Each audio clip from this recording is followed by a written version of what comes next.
Hi everyone. So இன்னைக்கு நம்ம video என்ன பார்க்க போறோம் அப்படினா as usual இந்த passage கொடுத்திருக்கேன். இந்த passage translate பண்றதுக்கான keywords கொடுத்திருக்கேன். இந்த keywords யூஸ் பண்ணி அந்த sentence translate பண்ண போறோம். இன்னைக்கு நம்ம translation வீடியோல இதுவரைக்கும் 12 வீடியோஸ் பார்த்தாச்சு. இது 13th translation test வீடியோஸ் வந்து நம்ம பார்க்கறோம். and இது வந்து உங்களுக்கு ஆல்ரெடி தெரியும். ஸ்டோரி பார்த்துட்டு இருக்கோம். அந்த ஐஸ்கிரீம் ஸ்டோரி பார்த்தோலே அதுதான். அதுல இதுவரைக்கும் 4 பார்ட் நம்ம பார்த்தாச்சு. இன்னைக்கு நம்ம பார்க்கிறது 5th பார்ட். ஓகே. சோ இத translate பண்றதுக்கான keywords ஃபர்ஸ்ட் பார்த்துறலாம். and before that சில பேர் வந்துட்டு இந்த ஸ்டோரியை வந்து ரெக்கார்ட் பண்ணி நான் அவங்க ஃபோனில் ரெக்கார்ட் பண்ணிவிட்டு கமெண்ட்டில் வந்து சொல்லுங்கள் அப்படின்னு சொல்லியிருந்தேன். ஸோ சில பேர் வந்துட்டு ட்ரான்ஸ்லேட் பண்ணி கமெண்ட்டில் மென்ஷன் பண்ணிவிட்டு அதே சமயம் உங்களுடைய வாய்ஸையும் ரெக்கார்ட் பண்ணி நீங்கள் ரெக்கார்ட் பண்ணிட்டேன்னு சொல்லி மென்ஷன் பண்ணியிருந்தீங்க. And thank you so much. நான் உங்களை வந்து ஸ்பெஷலாக அப்ரிஷியேட் பண்ணுறேன். அண்ட் இது கண்டிப்பாக வந்து ஃபாலோ பண்ணுங்கள். கண்டிப்பாக உங்களால் வந்து உங்களுடைய இங்கிலீஷ் கம்யூனிகேஷனில் ஒரு பெட்டர் இம்ப்ரூவ்மெண்ட் இருக்கும். Okay done. ஸோ இதில் இப்போ சென்டென்ஸை வந்து ட்ரான்ஸ்லேட் பண்ணலாம். ஆனால் அது பிஃபோர் தட் கீவேர்ட்ஸை வந்து பார்த்துடலாம். இதில் சென்டென்ஸில் எங்கெல்லாம் வந்து ஆக்ஷன் வேர்டு வருதோ அங்கெல்லாம் வேர்ப் செகண்ட் ஃபார்ம் வந்து யூஸ் பண்ணணும், ஒரு இடத்த தவிர. அது எங்கே அப்படின்னா எந்த இடத்துல செய்து இருந்தான், போயிருந்தான், விட்டுருந்தான். ஸோ இந்த மாதிரி வந்து எந்த இடத்துல செய்து இருந்தான் அப்படின்ற ஒரு சூழ்நிலை சுச்சுவேஷன் வருதோ அந்த இடத்துல மட்டும் had plus verb third form use பண்ணுவோம். சென்டென்ஸை ட்ரான்ஸ்லேட் பண்ணும்போது நான் சொல்கிறேன். மற்ற இடங்களில் வந்து ஆக்ஷன் எங்கெல்லாம் வருதோ அந்த இடத்துல வேர்ப் செகண்ட் ஃபார்ம் யூஸ் பண்ணால் போதும். அடுத்தது இந்த வாக்கியங்களை எங்கெல்லாம் சிறிது நேரம் கழித்து, சிறிது நேரத்திற்கு பின்பு அப்படின்னு வருதோ அந்த இடத்துல ஆஃப்டர் சம் டைம் அப்படின்னு சொல்லணும். அடுத்தது ஆச்சரியம் அடைந்தான் அப்படின்னு சொல்லி வருது இல்லையா. ஸோ மகிழ்ச்சி அடைந்தான், குழப்பம் அடைந்தான், ஆச்சரியம் அடைந்தான் அப்படின்னு வர இடத்துல வாஸ் ஆர் வேர் யூஸ் பண்ணி வேர்ப் தேர்ட் ஃபார்ம் வந்து யூஸ் பண்ணணும். சரியா? Example was confused, was amazed, was surprised, இந்த மாதிரி யூஸ் பண்ணலாம். வாஸ் ஆர் வேர் யூஸ் பண்ணி வேர்ப் தேர்ட் ஃபார்ம் யூஸ் பண்ணலாம். அது சென்டென்ஸ் ட்ரான்ஸ்லேட் பண்ணும்போது பார்க்கலாம். எந்த இடத்துல போது அப்படின்னு சொல்லி வருதோ அங்கே வென் யூஸ் பண்ணணும். அந்த சென்டென்ஸோட ஸ்ட்ரக்சர் எப்படி இருக்கணும் அப்படின்னா வென் கொடுத்துட்டு அந்த செயலை யார் செய்தார்களோ அதை சப்ஜெக்டாக எடுத்து எழுதிட்டு அது என்ன செயலோ அதை வேர்ப் செகண்ட் ஃபார்மில் எழுதணும். அடுத்தது இது நான் ஆல்ரெடி சொல்லிட்டேன். செய்து இருந்தான், எழுதி இருந்தான், சென்று இருந்தான் அப்படின்னு வரும்பொழுது had plus verb third form use பண்ணணும் அப்படின்னு சொல்லிட்டு டன். ஸோ இப்போது இந்த சென்டென்ஸை இந்த பேசேஜை ட்ரான்ஸ்லேட் பண்ணலாம். ஃபஸ்ட்டு பாருங்கள், அவன் அங்கேயே அமர்ந்து அதை சாப்பிட்டான் அப்படின்னு சொல்லியிருக்கு. ஓகே. ஸோ இதில் வந்து பாருங்கள், அவன் அப்படின்றதா வந்து சப்ஜெக்ட். அப்போது இங்கே ஹீ அப்படின்னு மென்ஷன் பண்ணியாச்சு. அவன் என்ன செய்தான், 2 ஆக்ஷன் பண்ணியிருக்கான். என்னென்னா அமர்ந்து சாப்பிட்டான். அப்போ இதையும் வேர்ப் செகண்ட் ஃபார்மில் தான் எழுதணும். அப்போ இதையும் வேர்ப் செகண்ட் ஃபார்மில் தான் வந்து எழுதணும். சரியா? அப்போது அமர்ந்து அப்படின்னு சொல்லும் பொழுது சிட்டுடைய செகண்ட் ஃபார்ம் என்ன அப்படின்னா சாட். அப்போ இந்த இடத்துல சாட் அப்படின்னு மென்ஷன் பண்ணியாச்சு. He sat. அங்கேயே அப்படின்னு சொல்லும் பொழுது there. He sat there. And சாப்பிட்டான் அப்படின்னு இருக்கு. ஆல்ரெடி நான் உங்களுக்கு சொல்லியிருக்கேன். சாப்பிட்டான் அப்படின்னு சொல்லும் பொழுது அதுக்கு வந்து ஏட் அப்படின்றதுக்கு பதிலாக ஹேட் யூஸ் பண்ணலாம் அப்படின்னு சொல்லிட்டு, அப்போது ஏட் இட் அப்படின்னு சொல்கிறதுக்கு பதிலாக ஹேட் இட் அப்படின்னு சொல்லலாம். அது இன்னும் மோர் ப்ரொஃபஷ்னலாக இருக்கும். சரியா? So he sat there and had it. அவன் அங்கேயே அமர்ந்து சாப்பிட்டான். He sat there and had it. சிறிது நேரம் கழித்து, நான் ஆல்ரெடி சொன்னேன் இல்லையா, சிறிது நேரம் கழித்து அப்படின்னு எங்கெல்லாம் வருதோ அந்த இடத்துல நம்ம என்ன யூஸ் பண்ணணும், ஆஃப்டர் சம் டைம் அப்படின்னு சொல்லலாம். அதாவது சிறிது நேரத்திற்கு பின்பு அப்படின்னும் சொல்லலாம், சிறிது நேரம் கழித்து அப்படின்னும் சொல்லலாம். அந்த இடத்துல ஆஃப்டர் சம் டைம்னு யூஸ் பண்ணலாம். ஸோ அந்த இடத்துல நான் ஆஃப்டர் சம் டைம்னு எழுதியாச்சு.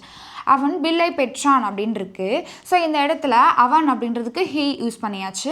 பில்லை பெற்றான் அப்படின்னு சொல்லும்போது காட் யூஸ் பண்ணலாம். கெட்டுடைய செகண்ட் ஃபார்ம் வந்து got. Okay. So he got எதை வந்து அவன் பெற்றுக்கொண்டான், பில்லை. So the bill, he got the bill. Okay. அடுத்தது அவன் அந்த பில்லை பே பண்ணிட்டு கிளம்பிட்டான். அவன் அந்த பில்லை பே பண்ணிட்டு கிளம்பிட்டான். ஸோ இப்போ அவன் அப்படின்ற போது நம்ம என்ன யூஸ் பண்ணியாச்சு, ஹீ யூஸ் பண்ணியாச்சு. அவன் என்ன பண்ணா, 2 விஷயம். என்ன பே பண்ணால் கிளம்பிட்டான். பே பண்ணுறதுக்கு இங்கிலீஷில் வந்து பேவோடைய பே தான். ஆனால் பேயோட செகண்ட் ஃபார்ம் என்ன அப்படின்னா பெய்டு. ஓகே. He paid. என்ன பே பண்ணா, பில் பே பண்ணா. He paid the bill. அடுத்ததான் என்ன சொல்கிறாங்க, கிளம்பிட்டான் அண்ட் லெஃப்ட். அங்கேருந்து அவங்க கிளம்பிட்டான் அப்படின்னு சொல்லும் பொழுது, ஜஸ்ட் கிளம்பிட்டான் அப்படின்னு சொல்லும் பொழுது ஹி லெஃப்ட் அப்படின்னு சொல்லலாம். அப்போ he paid the bill and left. அவன் பில்லை பே பண்ணிட்டு கிளம்பிட்டான் அப்படின்னு சொல்லலாம். ஸோ சிறிது நேரம் கழித்து அப்படின்னு வரும்போது நம்ம ஆஃப்டர் சம் டைம் யூஸ் பண்ணியாச்சு. ஆஃப்டர் சம் டைம் அந்த விற்பனையாளர் அந்த கேஷை கலெக்ட் செய்ய வந்து டேபிளை சுத்தம் செய்தார். ஸோ அந்த விற்பனையாளர் அப்படின்ற போது த சேல்ஸ்மேன் அப்படின்னு எழுதியாச்சு. த சேல்ஸ்மேன் என்ன பண்ணார், அந்த கேஷை கலெக்ட் செய்ய வந்து அப்படின்ற பொழுது இது ஒரு ஆக்ஷன் வந்து அடுத்தது சுத்தம் செய்தார், இது ஒரு ஆக்ஷன். ஓகே, ஸோ இந்த 2 ஆக்ஷன் என் மைண்டில் வச்சுக்கோங்க. கேம், க்ளீன்டு, இது 2 யூஸ் பண்ணணும். அண்ட் பிஃபோர் தட் கேஷை கலெக்ட் செய்ய அப்படின்னு இருக்குது.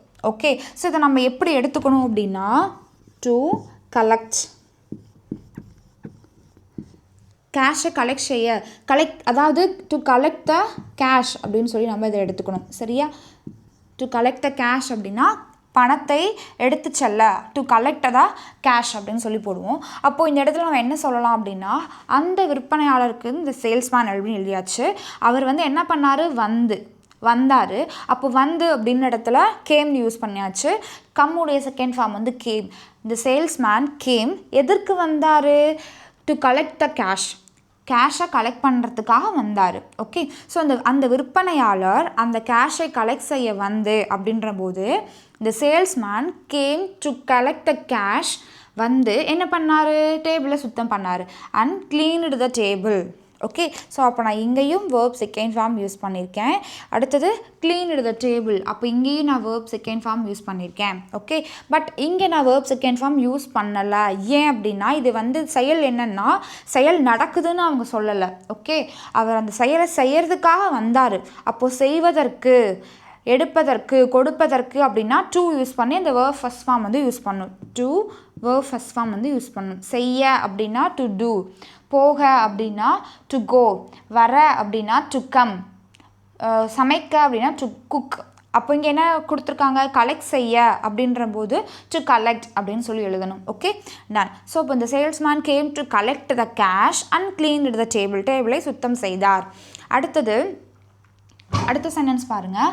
பில் ஃபோல்டரை ஓப்பன் செய்த போது அப்படின்னு இருக்குது. அப்போது இந்த மாதிரி போது அப்படின்னு வந்துச்சுன்னா நம்ம என்ன யூஸ் பண்ணணும்? வென் யூஸ் பண்ணணும். ஓகே, அப்போது எடுத்தோடனே என்ன எழுதியாச்சு? வென் எழுதியாச்சு. வென்க்கு அடுத்ததான் நம்ம என்ன எழுதணும்? சப்ஜெக்ட் எழுதணும். இதில் சப்ஜெக்ட் என்ன?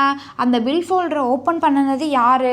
சேல்ஸ்மேன் இல்லையா? ஸோ அந்த சேல்ஸ்மேனுக்கு நம்ம இங்கே ஹீ அப்படின்னு சொல்லி ப்ரனவுன் யூஸ் பண்ணுறோம். வென் ஹீ, அவர் என்ன பண்ணார்? ஓப்பன் பண்ணார். அப்போது அந்த செயலை நம்ம வேர்ப் செகண்ட் ஃபார்மில் எழுதணும். அப்போது சப்ஜெக்ட் அடுத்து வேர்ப் செகண்ட் ஃபார்ம் எழுதியாச்சு. வென் ஹீ ஓப்பன்ட், எதை ஓப்பன் பண்ணார்? பில் ஃபோல்டரை ஓப்பன் பண்ணார். அப்போது when he opened the bill folder. Okay, bill ஃபோல்டரை ஓப்பன் பண்ணின போது when he opened the bill folder, அவர் என்ன ஆகிட்டார்? அவர் வியப்படைந்து விட்டார். அப்போது ஆல்ரெடி நான் சொன்னேன் இல்லையா? ஸோ இந்த மாதிரி ஆச்சரியம் அடைந்தார், வியப்படைந்தார் அப்படின்னு சொல்லும் பொழுது வாஸ் ஆர் வேர் யூஸ் பண்ணி வேர்ப் தேர்ட் ஃபார்ம் யூஸ் பண்ணணும் அப்படின்னு. அப்போது இந்த இடத்துல யார் வியப்படைந்தார்? சேல்ஸ்மேன் வியப்படைந்தார். அப்போது அந்த இடத்துல ஹீன்ற ப்ரனவுன் யூஸ் பண்ணியாச்சு. ஹீ அப்படின்னு வந்துச்சுன்னா ஹீ ஷீட் வரும்போது நம்ம இங்கே என்ன யூஸ் பண்ணணும்? வாஸ் ஆர் வேர் யூஸ் பண்ணுவோம். ஹீ வேர்னா சொல்லுவோம்? நோ, ஹீ வாஸ்ன்னு தானே சொல்லுவோம். அப்போது ஹீ வாஸ் அடுத்து வேர்ப் தேர்ட் ஃபார்ம் யூஸ் பண்ணணும் இல்லையா?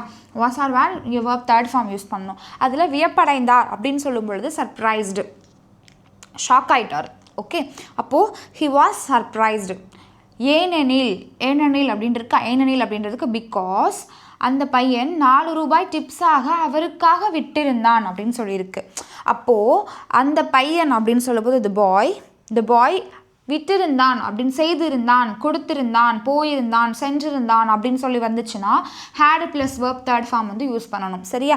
அப்போ இந்த boy had, verb third form என்ன? விட்டு செல்வதுக்கு இங்கிலீஷில் லீவ் அப்படின்னு சொல்லுவோம். லீவுடைய third form left.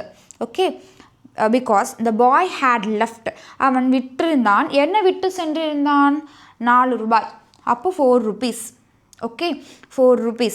the boy had left 4 rupees. என்னவாக விட்டிருந்தான்? டிப்ஸாக.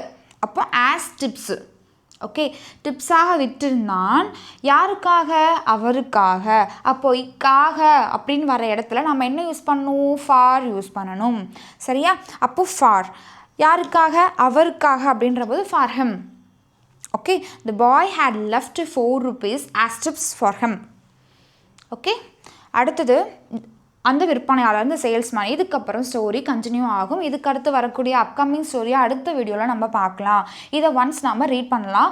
என் கூட சேர்ந்து நீங்களும் ரீட் பண்ணுங்கள். அந்த ஏற்ற இறக்கத்தோடு நம்ம ரீட் பண்ணலாம். சரியா? அவன் அங்கேயே அமர்ந்து அதை சாப்பிட்டான். he sat there and had it. சிறிது நேரம் கழித்து அவன் பில்லை பெற்றான். After some time he got the bill. அவன் அந்த பில்லை பே பண்ணிட்டு கிளம்பி விட்டான். He paid the bill and left. சிறிது நேரம் கழித்து அந்த விற்பனையாளர் அந்த கேஷை கலெக்ட் செய்ய வந்து டேபிளை சுத்தம் செய்தார். After some time, the salesman came to collect the cash and cleaned the table. Bill ஃபோல்டரை ஓப்பன் செய்த போது அவர் வியப்படைந்தார். When he opened the bill folder, he was surprised. ஏனெனில் அந்த பையன் 4 ரூபாய் டிப்ஸாக அவருக்காக விட்டிருந்தான். Because the boy had left 4 rupees as tips for him. அந்த விற்பனையாளர், இந்த சேல்ஸ்மேன், இதுக்கு அடுத்து வரக்கூடிய ஸ்டோரி அடுத்த வீடியோவில் பார்க்கலாம். அண்ட் ஆஸ் யூஷுவல் இந்த ஸ்டோரியை வந்து உங்கள் ஃபோனில் ரெக்கார்ட் பண்ணி ஸ்டோர் பண்ணி வச்சுக்காங்க. இதுக்கு அடுத்து மேபி வரக்கூடிய பார்ட் வந்துட்டு எண்டாக இருக்கலாம். ஸோ அதுக்கு அடுத்து கண்டினியூ ஆகலாம். So end of the story நீங்கள் இந்த ஸ்டோரியை ஃபுல்லாக வந்துட்டு பேசி ரெக்கார்ட் பண்ண போகிறீங்க. கண்டிப்பாக you will have a better improvement in your communication, English communication. Okay, so remaining story let's see in our next video. So இந்த வீடியோ உங்களுக்கு மேபி ரொம்ப யூஸ்ஃபுல்லாக இருந்திருக்கும் நம்புறேன். யூஸ்ஃபுல்லாக இருந்துச்சுன்னா உங்களோட ஃப்ரெண்ட்ஸ்க்கும் ஷேர் பண்ணுங்கள். அண்ட் இன்றைக்கி தான் ஃபஸ்ட் டைம் நம்ம வீடியோ பார்க்குறீங்க அப்படின்னா don't forget to subscribe our channel. And மறக்காமல் கமெண்ட், இந்த ஸ்டோரியை வந்து உங்களோட வேலை மேக் பண்ணி கமெண்ட்டில் மென்ஷன் பண்ணுங்கள். Okay, thank you.